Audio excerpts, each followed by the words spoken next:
হেই viewers, আমি এখন রয়েছি যশোরের ডিওএইচএস সংলগ্ন ক্ষুদ্র কুটির শিল্প মেলাতে।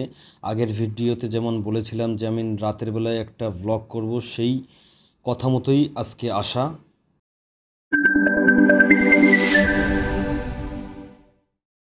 হেই ভিউয়ার্স, আসসালামু আলাইকুম। কেমন আছেন সবাই? আশা করি সবাই ভালো আছেন। Welcome to my official YouTube channel and YouTube channels Facebook page mister অন্তর্স ডায়েরি। আশা করি সবাই ভালো আছেন। অনেক দিন পর আবার একটা নতুন ভিডিও নিয়ে আপনাদের সামনে হাজির হলাম। আমার আগের যে ভিডিওটা ছিল ক্ষুদ্র কুটির শিল্প মেলাকে নিয়ে, সেখানে বলেছিলাম যে আমি রাতের বেলা একটা ভ্লগ করব, সেই উদ্দেশ্যে আজকে আসা এই ক্ষুদ্র ও কুটির শিল্প মেলাতে। এই ক্ষুদ্র কুটির শিল্প মেলাটা একটু শেষের দিকেই। আজকে হচ্ছে রোজ বুধবার 22 তারিখ। এটা মেবি শুক্রবারে শেষ হয়ে যাবে। আগের ভিডিওটা আমি করেছিলাম আসলে দিনের বেলাতে আমি দেখানোর চেষ্টা করেছিলাম যে এখানে কি কি ধরনের খাবার আছে, খাবারের স্টল আছে, কি কি খাবার পাওয়া যায়। কিন্তু তখন যেসব খাবার পাওয়া যেত এবং খাবারের স্টল ছিল, তার থেকে কিন্তু এখন অনেকগুলো স্টল বেড়েছে। অনেক স্টল, তাছাড়া অন্যান্য অনেক ধরনের যেসব প্রসাধনী বা যে কোনো অর্নামেন্টস বা যে কোনো ধরনের পোশাকেরও দোকান কিন্তু বেড়েছে। সো এই ভিডিওতে কিন্তু আসলে আমি অত কিছু দেখানোর চেষ্টা করব না, জাস্ট আমি র্যান্ডমলি হাঁটবো, র্যান্ডমলি মনে করেন হচ্ছে দেখানোর চেষ্টা করব, একটু ঘোরাফেরা করব, কিছু খাওয়া দাওয়া করব, এই তো। এটা আসলে মেয়েদের যেসব আইটেম থাকে সেইগুলা। এখানে অর্নামেন্টস বিক্রি হচ্ছে অনেক ধরনের, ওই যে মেয়েরা যেসব গলায় পরে, কানে পরে, হাতে পরে, এক কথায় অর্নামেন্টস যেটাকে বোঝেন আপনারা, এইসব সেল হচ্ছে এখানে। এই যে নাগরদোলাটা, এটা আসলে বিশেষ আকর্ষণ এই মেলার। অস্থির একটা ভিউ, অস্থির একটা মনে করেন কালারফুল লাইটিং, আসলে স্পিচলেস। আর এখানে বাচ্চাদের জন্য দেখতেই পাচ্ছেন এই যে যে ট্রেনের মতন করে ঘোরার যে জায়গাটা। আর এখানে যে বোটটা, আমি যখন গিয়েছিলাম তখন বোটটা ঘুরতেছে না, মানে লোক নাই বলে ঘুরতেছে না, আবার লোক হবে দেন হচ্ছে ওটা হচ্ছে ঘুরবে ফিরবে। আর এই যে টাওয়ারটা, আমাদের যশোরের আইফেল টাওয়ার এখন ছোটোখাটো। এই যা মেলাতে ঘোরাফেরা করতেছি, এই এদিক বেদিক সেদিক একটু ঘুরে টুরে বেড়াচ্ছি এমলেসভাবে। এই যে নতুন একটা সংযোজন, মেবি বাচ্চাদের জন্য 3Dর সিস্টেম রাখা হয়েছে, যে বাচ্চারা কিন্তু ওখানে ইচ্ছে করলে 3D সিস্টেমের মাধ্যমে অনেক ভিউ দেখতে পারবে। আর এই তো, মেলা মানে আসলে বাচ্চা বুড়ো বয়স্ক সবার জন্যই আসলে কোনো না কোনো কিছু থাকে, মজার অনেক কিছুই থাকে। এখানে এই যে ক্ষুরের চা বিক্রি হচ্ছে, আপনারা কিন্তু খেতে পারেন, এখানে দেখতে পারেন ক্ষুরের চা।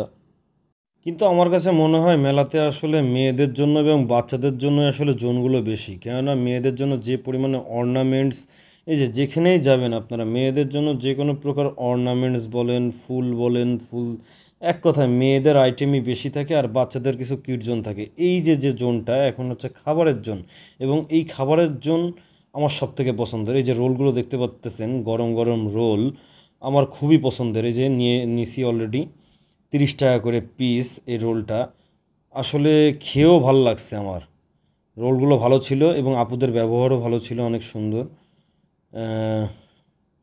তাছাড়া ওনারা হচ্ছে গরুর ভুঁড়িও বিক্রি করতেছেন, দেন রুটি বিক্রি করতেছেন, তাছাড়া আর কিছু কিছু চপ ছিল সেগুলো বিক্রি করতেছেন ওনারা। ওভারঅল যেটা সত্য কথা যে আমার কাছে কিন্তু এই রোলটা ভালো লাগছে। এই যে আপনারা দেখতেই পাচ্ছেন গরুর ভুঁড়ি, আরও অনেক কিছু ভাজতেছেন ওনারা, একদম হোমমেডের মতন লাগতেছে, খেতে তো পুরোই অস্থির। আবারও অর্নামেন্টসের দোকান চলে আসলো সামনের পরে। আসলে এই মেলাতে প্রচুর পরিমাণে অর্নামেন্টসের দোকান।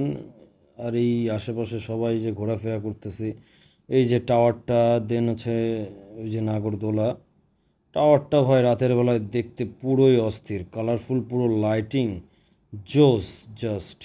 ওই যে ঢাকা দই ফুচকা, আপনারা ইচ্ছে করলে ওখানে দই ফুচকা খেতে পারবেন। আর এই যে লায়ন সার্কাস, যদিও বা আমি সার্কাসে যাওয়ার সৌভাগ্য হয়ে ওঠেনি। আর এখানে লাইভ কনসার্ট হয়, আমি যখন গিয়েছিলাম তখন নামাজের বিরতি ছিল, এই কারণে কনসার্টের কোনো অংশ আপনাদেরকে দেখাতে পারতেছি না। আর যেটা বলতেছিলাম লায়ন যে সার্কাস, সেখানে আসলে 2 ঘন্টা সময় লাগে। আসলে এত সময় দিয়ে আসলে সার্কাস দেখাটা আসলেই অনেক সময় সাপেক্ষ ব্যাপার হয়ে দাঁড়ায়, এই কারণে সার্কাস দেখাটা হয়ে ওঠেনি। এই যা, যশোরের ক্ষুদ্র ও কুটির শিল্প মেলা শেষের পথে। রোজ শুক্রবার এই মেলাটা শেষ হয়ে যাবে, এর মানে হচ্ছে হয়তো বা 24 তারিখ, হ্যাঁ 24 তারিখ এই মেলাটা শেষ হয়ে যাবে। দীর্ঘ 1 মাস ব্যাপী এই মেলাটা চলছিল, আর এই শুক্রবারে 24 তারিখে এই মেলাটা শেষ হয়ে যাবে। এই যে একটা ফুচকার দোকানে চলে আসছি ফুচকা ট্রাই করতে। ডিম দিয়ে ফুচকাটা 8 পিস থাকে, 60 টাকা দাম। ফুচকার অর্ডারটা অলরেডি দিয়ে দিয়েছি, তারা এখন ফুচকা রেডি করতেছে, ওই যে বানাচ্ছেন তারা। আমি এখন দাঁড়িয়ে রয়েছি কখন দেবে। এই যে ফুচকা খাচ্ছি এখন। আহামরি ফুচকাটা ভালো লাগেনি, কেননা ডিম দিয়ে ফুচকা যখন তৈরি করা হয়, আগেও অনেক জায়গায় খেয়েছি, অস্থির লাগে, কিন্তু এখানে অতটা আহামরি আমার কাছে ভালো লাগেনি। এই তো এখন এটা হচ্ছে ঢাকা দই ফুচকা, এখানে ট্রাই করা হয়নি, ওই সাইড থেকে ট্রাই করছিলাম, এখন আর খাচ্ছি না ফুচকা। অলরেডি এতগুলো ফুচকা খাইলে আসলে গ্যাস হয়ে যাবে, আসলে গ্যাস্ট্রিকের সমস্যা আছে, এই কারণে গ্যাস হয়ে যাবে। এই যা অ্যাসিডিটি যেটাকে বলে, আসলে গ্যাস তো কিছু না, গ্যাস তো খনিতে পাওয়া যায়, অ্যাসিডিটি জাস্ট। এই তো বললাম, তো আবারও বললাম না যে অর্নামেন্টসে ভরা চারি সাইড। আর এই যে কিড জোন, বাচ্চাদের জন্য ওই যে ট্রেনের ব্যবস্থা রাখা, ওই যে দূর থেকে দেখা যাচ্ছে নাগরদোলা, এর ভিউটা ভাই আমার কাছে অস্থির লাগছে। আমি আসলে এর প্রেমে পড়ে গেছি। এই যে কালারফুল যে লাইটিংটা, অস্থির জোস। আর এই যে আমাদের যশোরের আইফেল টাওয়ার এখন কালারফুল চারি সাইডে, এক সাইডে হচ্ছে নাগরদোলা আর একটা হচ্ছে আইফেল টাওয়ার, অস্থির ভিউ। আমি আসলে প্রেমে পড়ে গেছি এর ভিউতে। আর এই যে সব থেকে আকর্ষণীয় যে বিষয়টা, নাইট্রোজেনযুক্ত বিস্কুট অ্যান্ড চিপস।